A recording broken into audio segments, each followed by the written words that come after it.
Hi guys, welcome back to my channel, welcome back to another video, welcome if you are new. I read 151 books last year. I think the most I've ever read in a year before has been like 75. Like I've always been a reader, but I feel like last year I just amped up a little bit. And it's because I fell into the world of BookTok, actually I don't go on TikTok, BookTube, Bookstagram, and just discovered loads of new authors, and it just kind of therefore skyrocketed and became a little bit wild. I know this is very late into the year. I kind of got back from being in France with Alex's parents, and then we've been having like dog sitting and all sorts, and you've literally seen it all on the vlog, but it means I haven't quite fit into my new routine yet. With books being a passion, and I don't want the lifestyle vlogs, which is what they kind of have been, to basically just become book vlogs. I am gonna split, and my midweek upload is gonna be book related, and then my weekend upload is gonna be more lifestyle related. So that's more like days in my life, work routines, what I'm wearing, etc. And then during the week, it's more reading vlogs, sit down videos, summaries, TBRs, monthly wrap-ups, bits and bobs like that. And I think that will just keep the two bits separate so that if you don't like book stuff, see it the weekend. If you just want book stuff, see you during the week. And if you like both, welcome.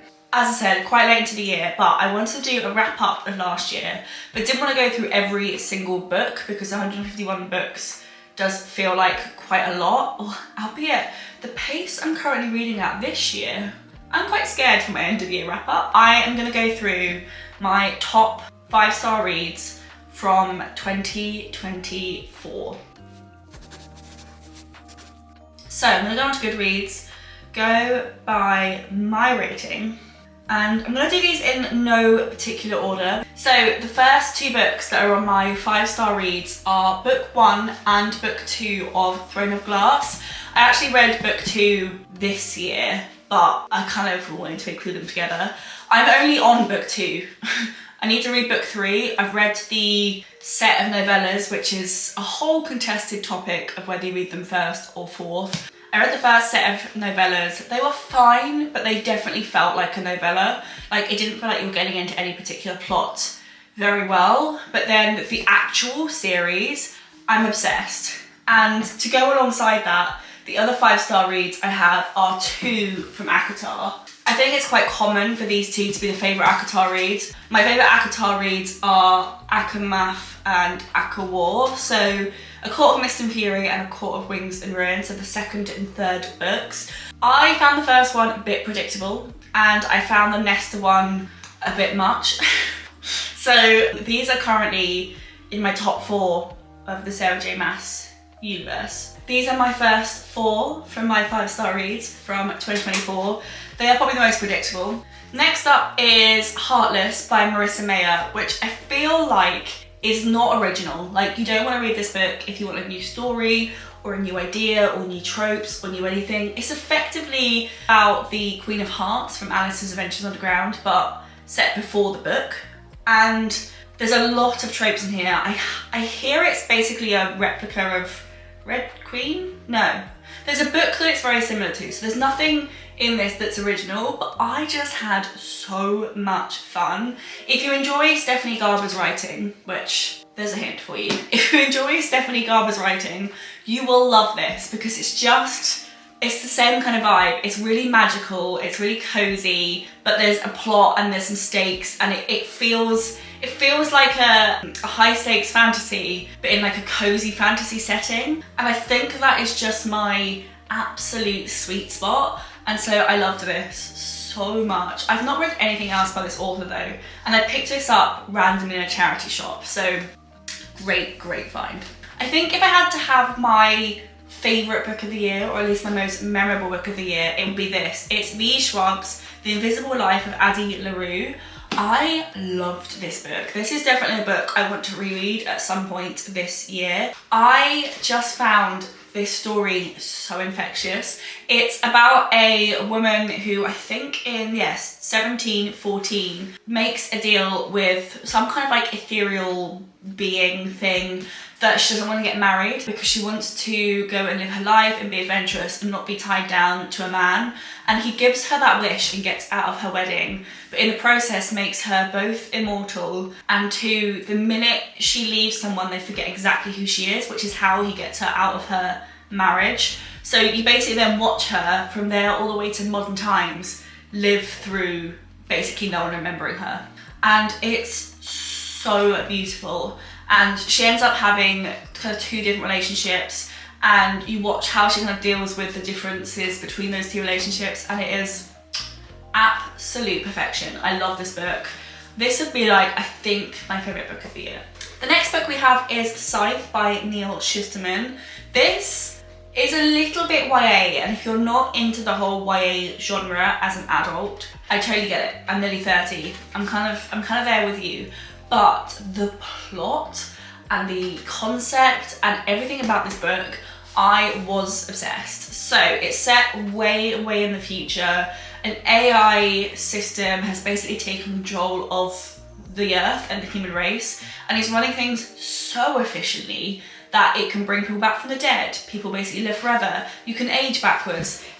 There's no food famine. Like, the Earth could basically keep taking a population, but to keep the population under control and also to give life a slight sense of finality, they have created a scythedom, which is basically a collection of scythes who go around keeping the population under control. And you watch 2 young 16-ish year olds be enrolled into being apprentices in the scythedom. The first book is about them in their apprenticeship, and then the second and third book are all the stuff that then goes on post that moment. I loved it, and I have read all 3 of the main books, and I've still got the 4th book, which I think is like 3.5 or like some kind of like sub-story to go, and I love this universe, love it. So the first 3 books in this series, to me, as much as I could appreciate that they were literary masterpieces, I really struggled with them. The plot moved so fast that it felt like if you blinked, you lost half the plot. And so I really struggled with the first 3. For some reason, the 4th book I loved, and I think it's because you suddenly get an introduction of new characters, and it is I Am Gold by Pierce Brown. Now, Red Rising, Golden Sun and Morning Star I really struggled with. This one I loved, and then the book after I struggled with again. So I don't know why it's just this book. I don't necessarily think you should put yourself through the hard take to get to this book. Part of the reason why I gave it a 5-star is because the world that this person, as in Pierce Brown, has built is insane. So it's basically about a world where everyone is in classes based on colour. You've got the reds who are right at the bottom and the golds who are right at the top. And the first book follows Darrow, who is a red and doesn't realise that they are so below everyone else. They think they're like mining this mineral to make the earth habitable, but actually they're just mining to make people rich. And then he finds out, he gets basically transported and made into a gold, and then basically you watch how this whole thing falls apart. The one thing I really struggle with this series is it feels like the same plot happens over and over and over again. Darrow goes to war, very nearly wins, fails at the last hurdle. Darrow goes to war, very nearly wins, fails at the last hurdle. And it feels quite repetitive. And I think I liked this because the world was so impressive, but it felt like a shift from that kind of repetitive cycle because you are following new characters. I still wouldn't recommend it. Part of a 5-star series, but the first book is actually a 4-star. This is the Caraval series by Stephanie Garber. I feel like this is a very Marmite series. You either love it or you're very kind of like, why is it so popular? I think it's because it falls into a very similar space that the Stephanie Meyer book, what's her name? Yeah, Marissa Meyer book falls into, where there's a high stakes plot, but in more of like a cozy fantasy writing style. And I love these books. The first one, I gave it 4 stars because it started really slow. This is Legendary, which is book 2, and Final or Finale, which is book 3. I also loved what's it called? Once Upon a Broken Heart. I think I rated that a 4-star as well, and the second book that I read this year was a 5-star. So it feels like, because her stories take a little bit of time to get going, the further I get into the series, the more I love them. An author who is popular, but I generally believe should be more popular, is Blake Crouch. I can't remember what his third book is that I read last year, as in the year before last. Let me check. Dark Matter. I read Dark Matter in 2023. Oh, it was so good. Apple TV have just turned it, well I say just, last year turned it into a TV show, and it's also exceptional. So when I found out that he had more books in that kind of like setup, so the 2 books I read this year that I absolutely adored. One is Upgrade, which is basically about a scientist who learns how to basically almost make people a kind of like superhuman, and they kind of can hijack your DNA. So good. And then you've got Recursion, which is about someone who learns how to time travel, and you basically watch the world fall apart because of it, and the main character obviously try and fix the issue. These are both so good. They're like somewhere between a sci-fi, a thriller, and a horror. They kind of fit into the same genre, I think, as like a Stephen King book. So if you really love like a classic Stephen King, you'll probably love Blake Crouch. I genuinely think his books should be, they're already popular, but I feel like they should be like ACOTAR level popular. I love them so much, and they're so unique, they're really gripping, and they've got really good pacing. Like, you don't get bored. Well, at least I didn't get bored at all. Now, this is a 5-star because it's just so fun. Like, I read this book absolutely kicking my feet, smiling, having the best time, and it's just such a weird story, but in like the best way, not like in a Mona Howard Rouge, what the hell is going on kind of way, just like in a really like, this is so chaotic, and I absolutely love it. And it is Finley Donovan is Killing It by Elle Cosimano.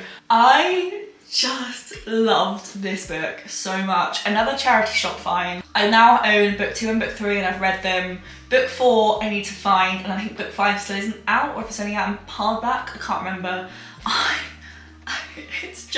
It's absolute chaos, but it follows a struggling author who is also sort of like a single parent. Like, the dad is on the scene, but he's not particularly reliable, and she goes to meet her publisher in a cafe. She writes crime books, and she's describing a crime that is like the setup for her book, and someone overhears it and assumes she's a kill for hire, and drops a note on her table saying, "Take this guy out, I'll pay you." And she's a struggling author, a single mother, and she doesn't really want to do it, but then honestly, it's so funny. And then in the second book, she ends up getting involved with some kind of like gang lord. Honestly, absolute chaos, but just so fun. Like, if you just want a good fun read. I think the reason why this got a 5-star is because I just wasn't expecting it. I just didn't see this coming. I'd heard nothing about this book. It was one of the first romance books I ever really read, and so it just caught me so left field that I think I gave it a 5-star because of that. It was like, right book, right time. It's Before I Saw You by Emily Horton? Not sure. I love this so much. It follows 2 people who are in, I don't know what the ward is, but you're in hospital. She has had, I can't remember what, she had an accident that basically meant her face was damaged. I can't think what the accident was. And then he's lost use of his legs. I read this like 11 months ago, so I can't remember the real in-depth details, but they're both in hospital. She doesn't want anyone to see her because she's so damaged, doesn't even want to look at herself. So she's behind a curtain, and her neighbour is like proper golden retriever energy. Like, he's so positive and excitable and happy, and exactly what she needs, because she's quite uptight, very career driven, and she's currently obviously now in hospital, coming to terms with something that's actually really hard to come to terms with. And he is just so present, And it starts off as like the most purest friendship that you have ever seen in your entire life. And I'm actually slightly tearing up because this book made me bawl my eyes out. It was so sweet. And like I said, it just took me by complete surprise. Like it's holiday read in its like style, but then really emotional in its vibe. And so this is another one where I, strictly speaking, read book 2 this year, but I can't talk about it without talking about the whole thing. So this is, I think, my favourite complete series. And I say series because it's a duology, but from start to finish, every single chapter absolutely ate. I loved this so much, and it's the Shepherd King duology. So the first one is One Dark Window and the second one is Two Twisted Crowns. I love it. The writing, exceptional. The concept, incredible, and actually quite unique. So the magic system in this world involves cards that give you like powers, and then the main character Elizabeth has like a monster in her head, and the whole plot just like, it centers around, there's a mist that's making people sick, but the only way to get rid of the mist is to collect all, I think it's 12 cards, and have them all together. And so it basically follows a group of people trying to get those 12 cards together, but it's just, I love this book so much. This is one of those books where I wish I could read them again, as for the first time. I read this in a 24-hour readathon, which is actually up on my channel, and I loved it. And I feel like her books since then have never quite captured quite the same essence. This is Ashley Poston, The Dead Romantics, which follows a woman called Florence who is a ghostwriter for a very popular author. And she's gone through a breakup, she doesn't believe in love, and so therefore she's struggling to finish the book that she's ghostwriting. There's a tragedy at home, so she rushes home to see her family, falls in love with a guy, but he's a ghost.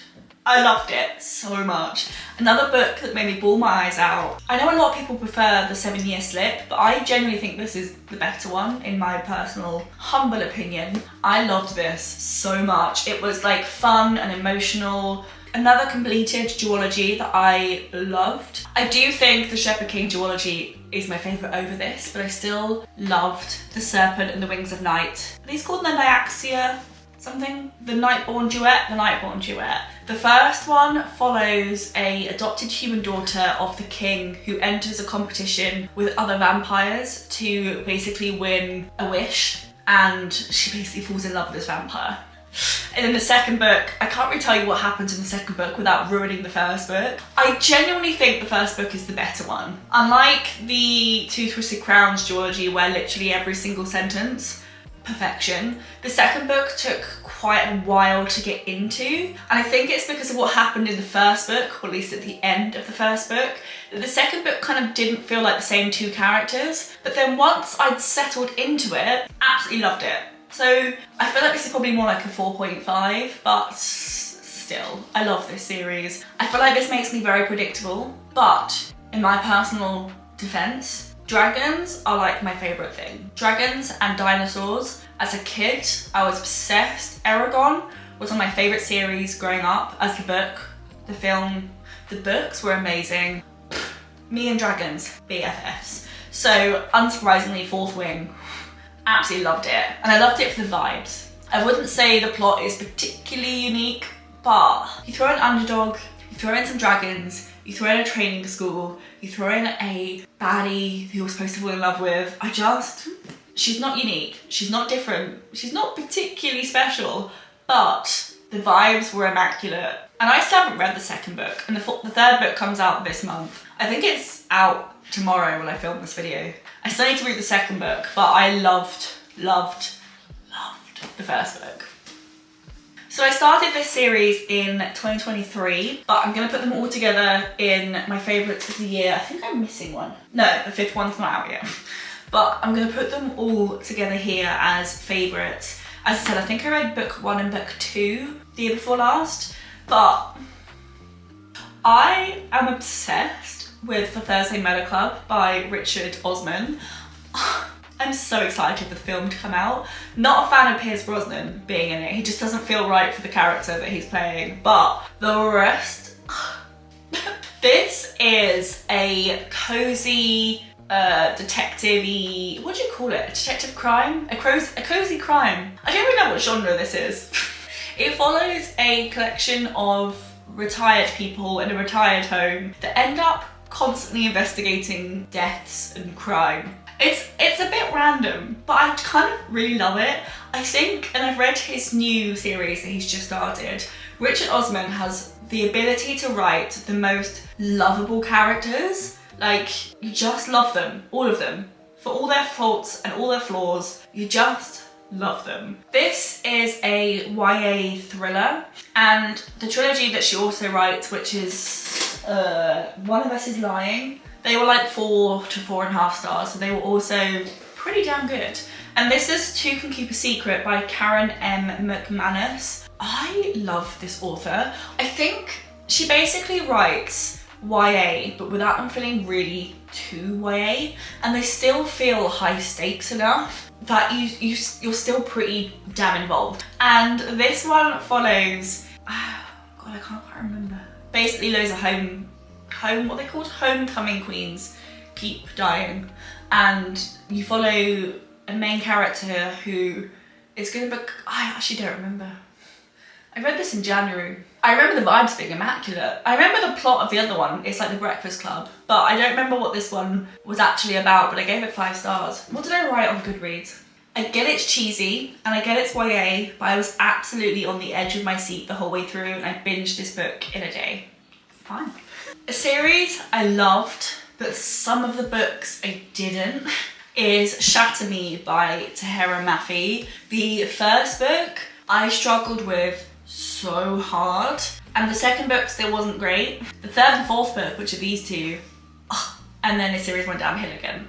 So it was a very much an emotional roller coaster of a series, but these 2 books were absolute perfection. It's a dystopian book set in the future, and there's a character called Juliet who has the ability to basically kill people by touching them, and she gets basically taken in by the I don't know what you call them, the controlling government people, and she basically gets tortured. And the first book I really struggle with because it's so in her head, and you can tell in her head she is absolutely falling apart, and so therefore the first book's really hard to read. There's whole pages of her saying "get me out of here" or something like that over and over and over again. The first book is a bit hard to read, like a bit hard, and then the second book she's like comes to terms a little bit more with who she is, and then by the third book she's pretty kick-ass. So I think you kind of just have to get through it, and they're very quick reads because the font is huge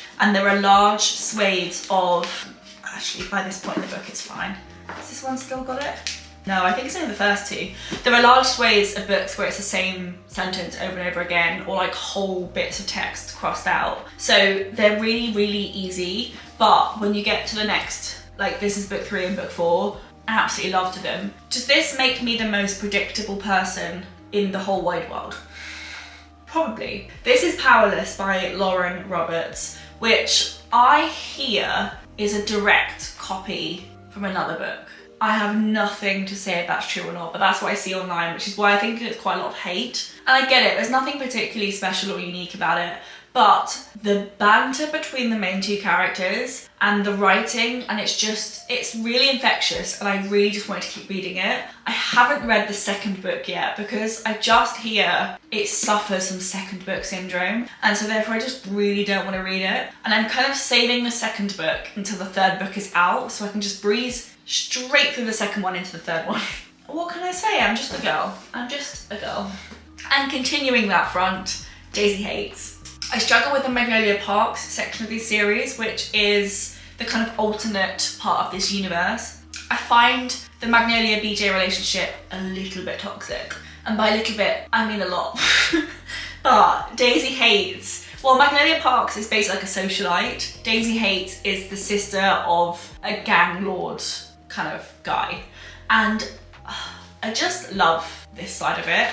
And these books are just so fun. I think they would make the most exceptional TV show. I feel like it harks back to like the Gossip Girl era of television, and it would just be so good. I feel like great TV show. And then my very last favourite of the year is not the last one I read, it's just the last one I'm going to talk about today. I didn't see this coming, and it's because I'd read other books from this author and they'd all felt a little bit average, which I think is quite an unpopular opinion because I think she's a very, very popular author. And then this book, she's recently started releasing loads of books outside of her like typical genre, and some of them are really hit and some of them not so much, but it's Chicken Mate by Ellie Hazelwood, which is so rogue. So she normally writes STEM romances where there's like a quirky female character who's really good at STEM, some kind of like sciencey subject, and usually some kind of academic or career rival who there's been one miscommunication at some point during their life and therefore they hate each other and then they fall in love.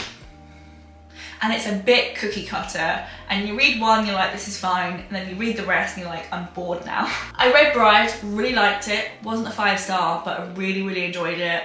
I read, what was the other one she released? Not in Love. It's like a STEM romance, but a little bit more spicy. Kind of the same. I think the reason why I really loved this is because it's just so different. This is her first YA, so therefore there's no spice in it. And I don't mind spice. In fact, I quite like a bit of spice, but there's no spice in this at all, which actually means it doesn't get in the way and you can just really enjoy the story. And it follows still someone who's like exceptionally good at her craft. So in this case, it's a chess player. She used to play chess all the time, fell out of love with it because it's something to do with her parents, re-enters the chess world later in life to win some money, and there's like a heartthrob, sexy chess player who obviously she falls in love with. And there was something about this I felt it wasn't quite as predictable, and I think the characters stood on their own a bit better than some of Ellie Hazelwood's other books. And I just really, really liked this. It was so good. I think this is another one, right book, right time. Like, it's very similar to Before I Saw You, but it's really cozy, right? I just had a great time. Those are all of my favourite books of the year. And I thought it'd be a good time to talk about some of my goals for 2025 as we summarise my favourites of 2024. So this year, we've moved. If you didn't know, I moved. And we have a decent library where we now live, unlike Greenwich, where the library was just basically never open. So we have a decent library here. So one of my main goals is to read more from the library, which I am doing so well. I think I've read 8 books in the library so far this year. Maybe 9 if you include ebooks, or 10. Quite a lot. I've lost track. And so I'm really enjoying the library because it's forcing me out into more like literary fiction, horror, like it's basically pushing my genres out a little bit, and I'm really, really enjoying it. The second goal is to keep a book journal. I started one in the middle of last year, absolutely fell in love. I'm doing it again this year. I'm not taking it too seriously. I am using the same journal I used last year, and I'm just throwing pages out and seeing what happens, seeing what sticks. I think this is gonna be the year of just trying kind of everything. And if it's not in any particular order, if it doesn't look particularly beautiful, that is fine. I just wanna give it a go. And then maybe next year I'll do one that's like perfect. The third book goal is to read at least 150 books. And I don't necessarily think it's because I want to tie myself to a number or force myself to read books. I'm just quite a number goal orientated person. And so therefore if I set a number goal, it will encourage me to read more frequently. Just who I am. It is currently, when I'm filming this, the 19th of January, and I've read 20 books. So I'm doing okay. I'm doing fine. I'm on track. One would say I'm over-exceeding, but yeah, that's my numeric goal. And then my fourth and final goal is to post more book content. So you'll notice I started posting more book reels or shorts or whatever YouTube calls them. I've also started a book Instagram just for book stuff. I've got like 16 followers. I'm absolutely smashing it. But it's linked down in the description box if you want to see more book related content. And like I say, I've got my new little schedule of book content midweek, vlog, weekends, and then if I ever want to post an empties, I'll just throw that in wherever. it'll be like an extra video. But yeah, those are my goals for 2025. The only goals I've set this year are book related ones.